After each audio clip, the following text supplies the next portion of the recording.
moving on to 8.05.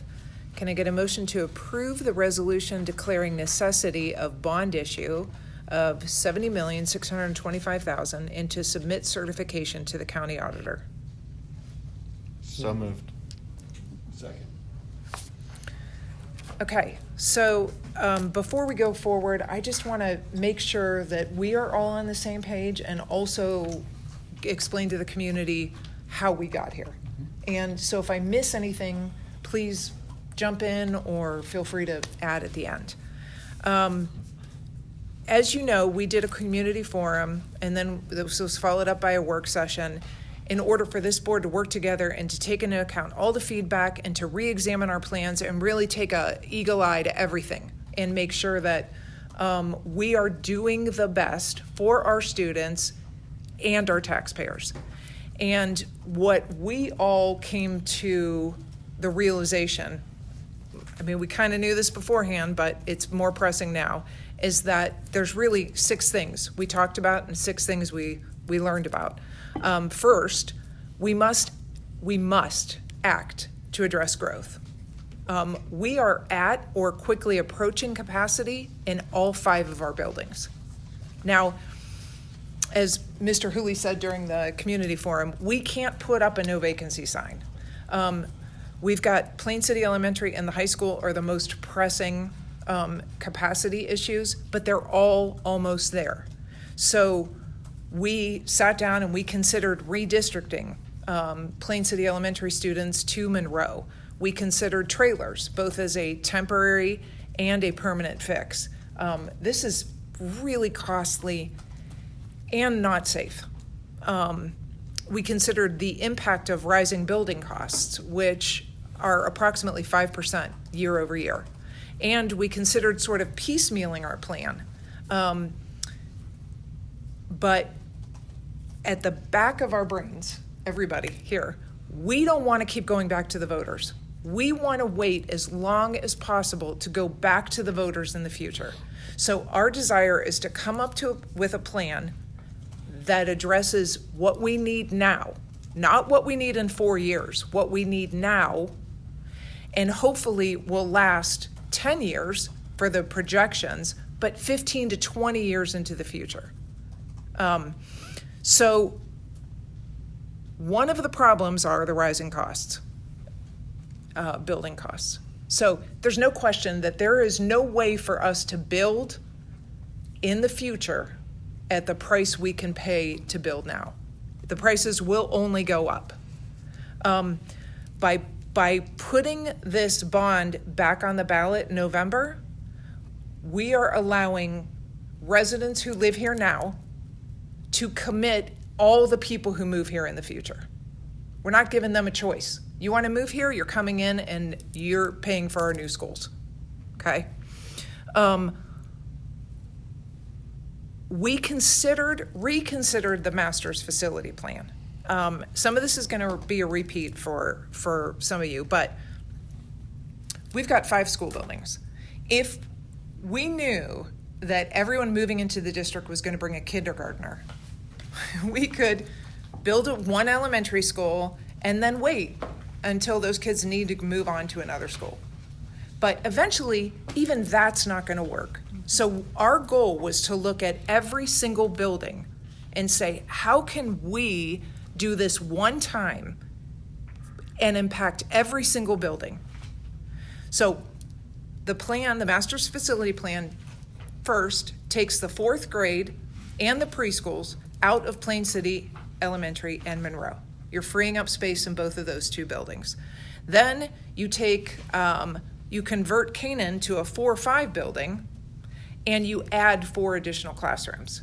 Now you're expanding the space at Canaan. We've got expanded space at Plain City Elementary, expanded space at Monroe, and also Canaan. We'll expand capacity at Plain City Elementary.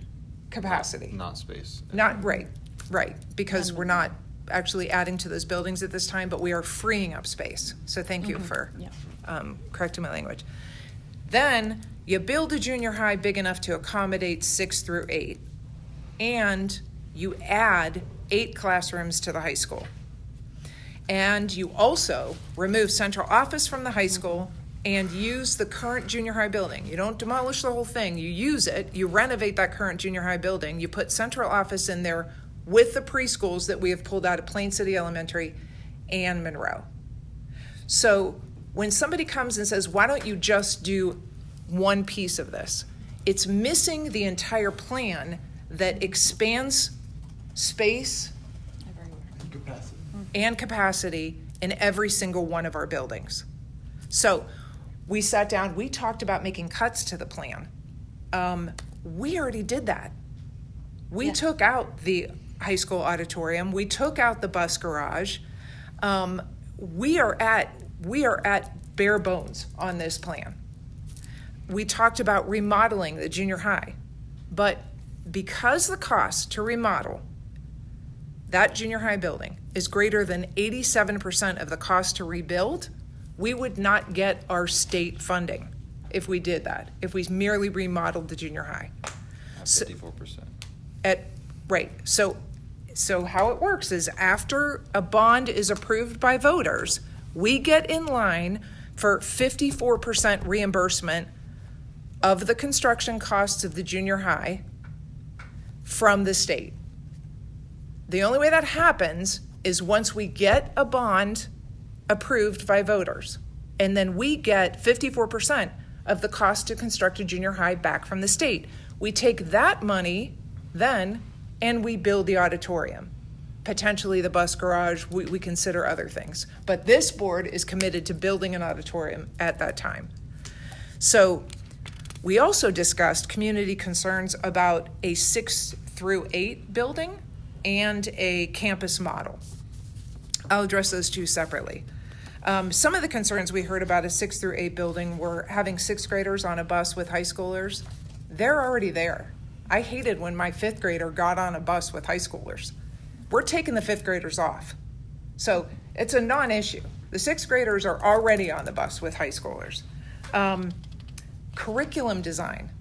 Curriculum in the state of Ohio is designed for K through 5 and 6 through 12. Having the 6 through 8 building with the high school allows the teachers and the administrators to work together on curriculum for the entire grade band, 6 through 12. Okay, simplifies that process. Also, we talked about building design. What's gonna happen to these 6th graders? How about this? We have one hallway for the 6th graders. They have a separate lunch. They have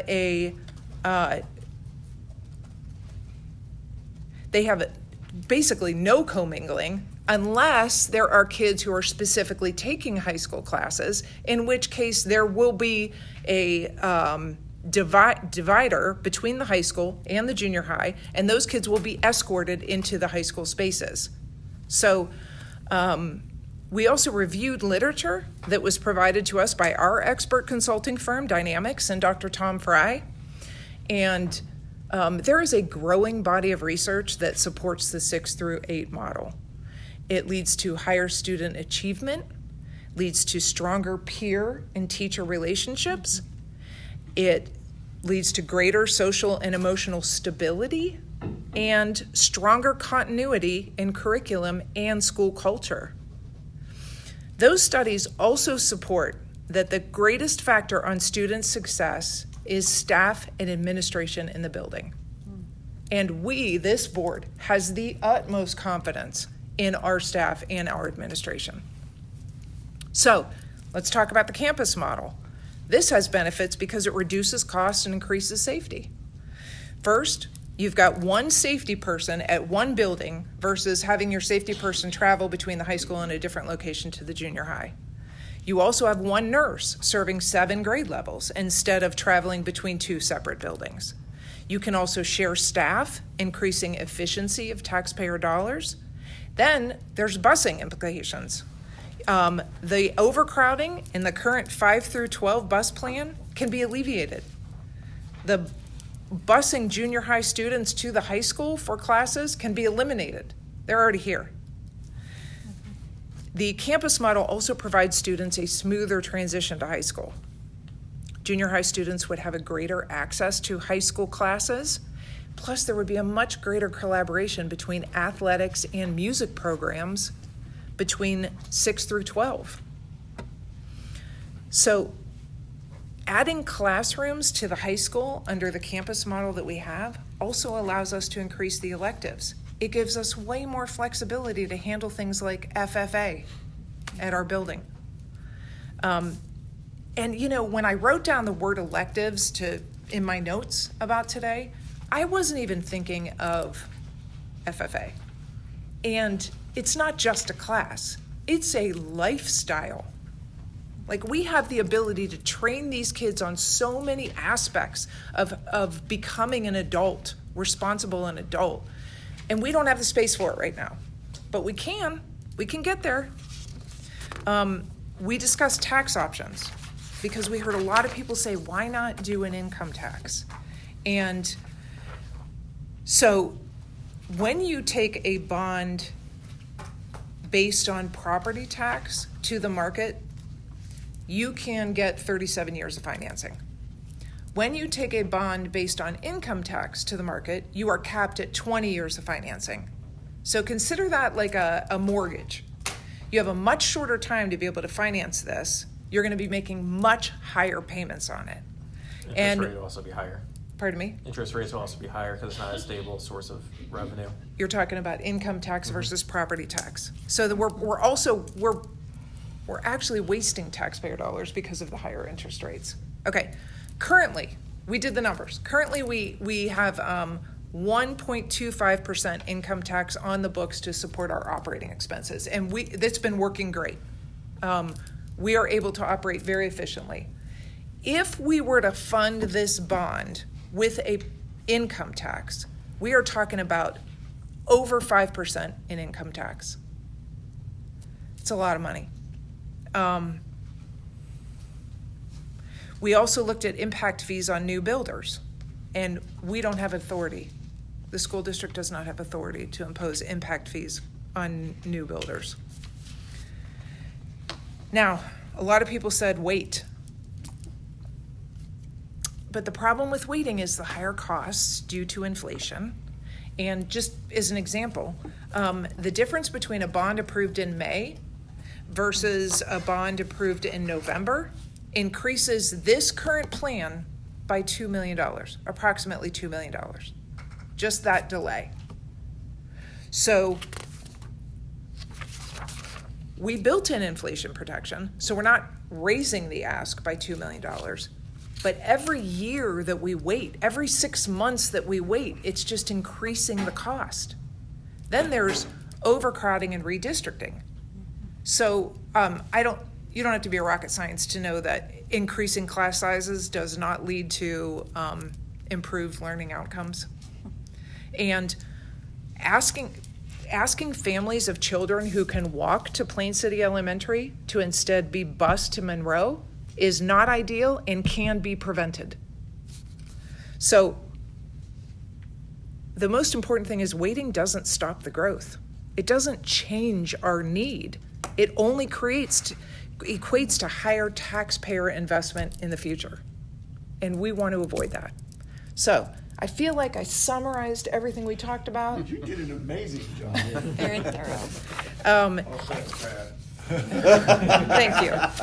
I want the community to understand this is not easy. Every person on this board is looking at the numbers and trying to make it work and figure it out and come up with a plan. But our guiding principle has always been taxpayer responsibility in the best interest of our students. So, anything else? Very well said. Get out of here. Okay. Roll call. Okay. Mrs. Detweiler. Yes. Mr. Hooley. Yes. Mr. McCartney. Yes. Mr. Votaw. Yes. Mrs. Walker. Yes. Motion passes. Okay. Can I get a motion to approve a resolution requesting state consent and special needs approval to issue bonds of the school district in an amount not to exceed $70,625,000 and to submit the question of such bond issue to the electors? So moved. Second. Okay. I just want to reiterate that this board will be out in the public. We will be available to answer your questions. We always invite your questions. And we are very familiar with the plan, with the how, with the why we got here. Please come to us. Okay? May I say something? Mm-hmm. I have the opportunity to offer you the senior citizen home there in Plain City for any meetings you want to hold there. That'd be awesome. We've already So talked if you about get doing ahold of me, that. I can get a key and get you in. We can place anywhere between 30 to 60 people in there. Great. Great. If you, it's, That's excellent. that's Yeah. County Senior Absolutely. Citizen Center. Yeah, we would love We'd to do definitely that. do We've that. already talked about making that happen. Can I get your information after the meeting too? Yeah, I went to Steve and talked to Steve, and he said, Okay. no problem. Not you? Oh, okay. Steve there. Okay. Okay. Thank you. Thank you. Thank you, Frank. Yeah, thanks. Okay, roll call? Mrs. Detweiler, Yes. Mr. Hooley, Yes. Mr. McCartney, Yes. Mr. Votaw. Yes. Mrs. Walker. Yes. Motion passes.